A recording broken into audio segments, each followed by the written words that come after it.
வாழ்த்துக்களை தெரிவித்துக் கொள்கிறோம்.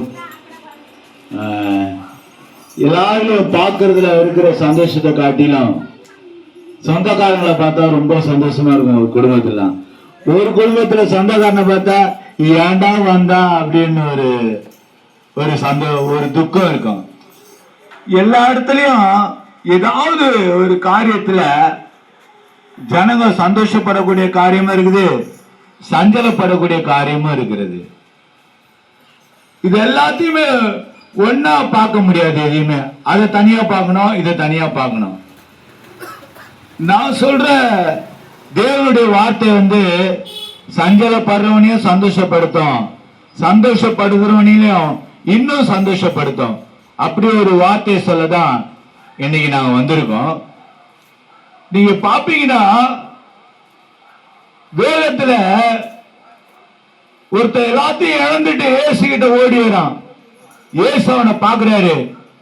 என்னப்பா அப்படின்னு கேட்டாரு. அவனை, நான் எல்லாத்தையும் இழந்துட்டேன், எனக்கு திருப்பி உங்களால கொடுக்க முடியுமா அப்படின்னு கேக்குறாரு.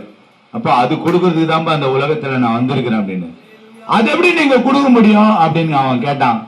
அவர் சொன்னாரு, நீ இழந்தது எனக்கு மாத்திரம்தான் தெரியும், உன் சொந்தக்காரனுக்கு தெரியாது, உன் பக்கத்து வீட்டுக்காரனுக்கு தெரியாது, உன்னை கூட இருக்கிற மகனுக்கு தெரியாது, மனைவிக்கு தெரியாது, பிள்ளைக்கு தெரியாதுன்னு சொன்னான். அப்படியா, நான் இழந்துட்டேன், அது எனக்கு வேணும்னா. என்னப்பா, என் மகன் எப்பவுமே நடந்து போயிட்டே இருக்கிறான், கீழே விழுந்துடுறான், நுர தள்ளுது, வாயிலிருந்து நுர தள்ளுது, அவன் நாக்க கடிச்சுக்கிறான், அவன் நெருப்புல விழுந்துடுறான், தண்ணீர்ல விழுந்துடுறான், எனக்கு ரொம்ப வேதனையா இருக்கு. நான் என்ன, அவனுக்கு சுகம் வேணும், அதை உங்களால கொடுக்க முடியுமா பழைய சுகத்தை அப்படின்னு. ஒரு காலத்துல அவன் நல்லா இருந்திருக்கலாம். அவன் சமீபத்துலதான் அப்படிப்பட்ட வியாதினால அவன் கஷ்டப்படுறான்றத இயேசு கண்டுபிடிச்சு, உன் மகன் எங்கப்பான்னு கேட்டாரு. உன் மகனை என்கிட்ட கூட்டுவானாரு. இயேசு கிட்ட அந்த தாய அந்த மகனை கூப்பிட்டு இயேசு கிட்ட அந்த தகப்பன் போறான். அந்த தகப்பனுடைய உள்ளம் பாருங்க, வேதனை நிறைந்ததா இருக்கிறது, கண்ல இருந்து கண்ணீரா வருது. என் மகன் நல்லா இருந்தாயா அப்படின்னு தான் கதையெல்லாம் சொன்னான். சொன்ன பிறகு இயேசு சொன்னாரு, நான் என்ன உனக்கு செய்யணும் நீ ஆசைப்படுறீங்க அப்படின்னு. என் மகனை சுகப்படுத்தணும் அப்படின்னு. பாருங்க, ஒரு இரக்கமுள்ள ஒரு நல்ல தகப்பன் இயேசு. அந்த நல்ல தகப்பன் நான் கொடுக்க மாட்டேன் சுகலாம் அப்படிலாம் சொல்ல, அவன் மேல தொட்டு கைய வச்சு ஜெபம் பண்ணாரு. அவனுக்கு அற்புதமா சுகம் உண்டாச்சு. அவன் பெத்த தகப்பன் பார்த்து துடிக்கிறான்.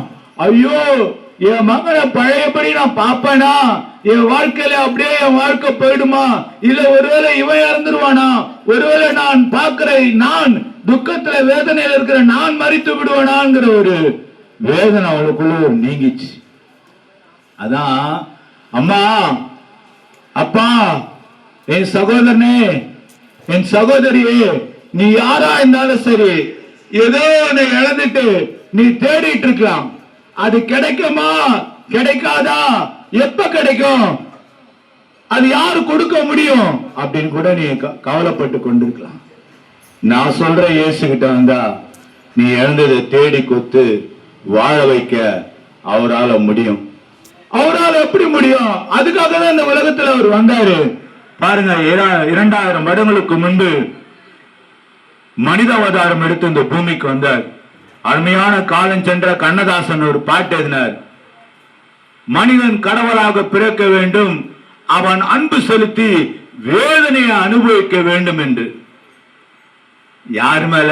ஜனங்க மேல அன்பு செலுத்தி வேதனையை அனுபவிக்க வேண்டும் என்று காலம் சென்ற கவிஞர் கண்ணதாசன் இப்படி ஒரு பாட்டு எழுதினார். அதுக்காக தான் இயேசு இந்த உலகத்துல வந்தார். வேதனை எப்படிப்பா அவர் அனுபவிச்சாரு, யாருக்காக இதெல்லாம் அனுபவிச்சாரு? எல்லாம் நினைக்கலாம், ஓ எத்தனையோ காரியத்தை நான் செஞ்சிட்டேயா, அதெல்லாம் ஒண்ணும் முடியலையா. நான் சொல்றேன், இயேசுவை நீங்க முயற்சி பண்ணி பாருங்க, அவரை நம்பி பாருங்க, உங்க வாழ்க்கை மாறிடும். உடனே அவர் வந்ததுனால என்ன நன்மை கிடைச்சது? இந்த உலகத்துல ஒரு மனுஷனுக்கு அடிபட்டுச்சுன்னா அந்த அடிப்பட்ட மனுஷனுக்கு ஒரு மனிதனுடைய ரத்தத்தை தான் கொடுக்க முடியுமே தவிர வேறு மிருகத்தினுடைய ரத்தத்தை கொடுத்து அவனை காப்பாற்றவோ உயிர் கொடுக்கவோ முடியாது. ஆனால்தான் இயேசு பாவம் என்கிற ஜனத்தினுடைய பாவம் அழிந்து போகும்படியாய் தன் ரத்தத்தை இயேசு இந்த பூமியில சிந்தினார். சரிகள் முழுவதுமாய் கிழிக்கப்பட்டது, ஒரு இடம் விடாம அவருடைய சரிகளும் கிழிக்கப்பட்டது. ரத்தம் வேர்வை அப்படியே சிந்திச்சான். தலையில கெட்ட ஆசை கெட்ட சிந்தனைகளை வளர்வதற்காக தலையில முழுக்கிட செய்து அடிச்சாங்களாம். சரிகளும் முழுவதுமா சரிகளத்தில் செஞ்ச பாவத்துக்கு சரிகளும் கிழிக்கப்பட்டது. தலையில சிந்தனையினால செய்கிற பாவத்தினால தலையில முழுக்கிட செய்து அடிக்கப்பட்டது.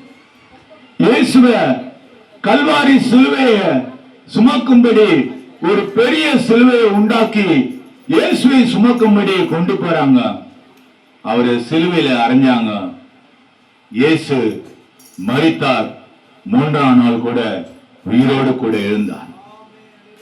இந்த இயேசு எதற்காக மூன்றாம் நாள் உயிரோடு கூட எழுந்திருக்க வேண்டும் என்றால், இழந்து போயிருக்கிற உன்னுடைய வாழ்க்கையில நீ தேடிக் கொண்டிருக்கிற உன்னுடைய வாழ்க்கையின் பிரச்சனைகளை எது என்பது உனக்கு தெரியாம இருக்கலாம், இயேசுவுக்கு தெரியும். அதை கொடுக்க நீங்க நினைக்கலாம், ஐயா என்னுடைய குடிகார கணவனால என்னால நிம்மதியா வாழ முடியல, ஒவ்வொரு நாளும் வேதனையை நான் அனுபவிச்சுட்டு இருக்கேன் அப்படின்னா, இந்த இயேசுவை நம்பி பாருங்க. இந்த இயேசு உங்க கணவனை மாற்ற அவர் உண்மையுள்ளவரா இருக்கிறார். நிம்மதி இல்ல குடும்பத்துல, அந்த நிம்மதியை யார் தர முடியும்? இந்த இயேசு தர முடியும். பாருங்க, இருதயத்திலும் இயேசுவை விழாவில குத்துனாங்க. ரத்தம், தண்ணீர், வேர்வு எல்லாம் வெளியே வந்தது. இயேசு மரித்தது உண்மை, அவர் பிறந்தது உண்மை, மூன்றாம் நாள் உயிர் தந்தது உண்மை. நான் சொல்ற இயேசு திருப்பி இந்த உலகத்துக்கு வரப்போகிறது உண்மை. ஏதோ வராத ஒரு கடவுளை குறித்து நான் பேசவில்லை. நான் வாசிக்கிற வேதம் சொல்லுகிறது, இயேசு மறுபடியும் வரப்போகிறார் என்பதற்கு நிறைய ஆதாரங்களை இந்த வேதத்தில் எழுதப்பட்டிருக்கிறது. வேத ஆராய்ச்சியாளர்கள் அல்ல, எத்தனையோ கல்விமான்கள் இந்த வேதத்தை படித்து பயப்படுகிறார்கள், நடுங்குகிறார்கள். ஐயோ, அரசியல்வாதியும் படித்து நடுங்குகிறான், இந்த வேதத்தில் இப்படிப்பட்ட காரியம் எழுதப்பட்டிருக்கிறதா என்று. இயேசு மறுபடியும் இந்த பூமிக்கு வரப்போகிறார்.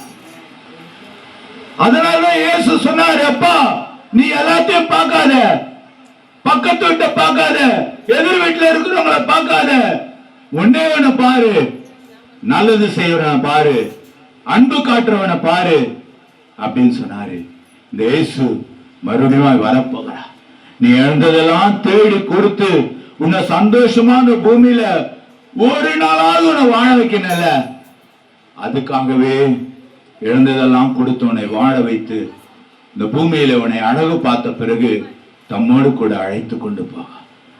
வியாதியில ஒரு பிரச்சனையில வியாதியோடு கூட நான் சரீரத்துல ரொம்ப கஷ்டப்பட்டு இருக்கேன், முடியல, அந்த வியாதி நீங்கல, ஒருவேளை சக்கரை வியாதியா இருக்கலாம், ஒரு நல்ல இயேசு ரொம்ப நல்லது, அவரை போல ஒரு நல்ல தெய்வம் இந்த உலகத்திலே கிடையவே கிடையாது.